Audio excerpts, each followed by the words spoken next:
ఎంత హ్యాపీగా వచ్చానో తెలుసా? నువ్వు ఈ ఆఫర్ లెటర్ తీసుకుంటే రేపు ఈ పాటికి మన పెళ్ళైపోద్దిరా. లైఫ్ అంతా హ్యాపీగా ఉండొచ్చు.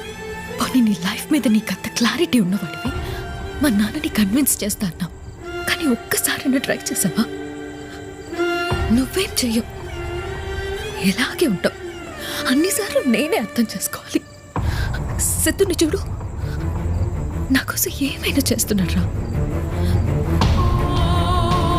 కానీ నువ్వు నీకు చెప్పాలనుకోవడం నాది తప్పు.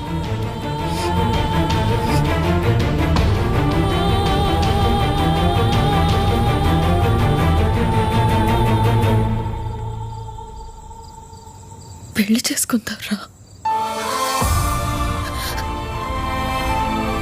పెళ్లికి డెకరేట్ చేసిన కార్లో నీతో కలిసి ఊరంతా తిరగాలని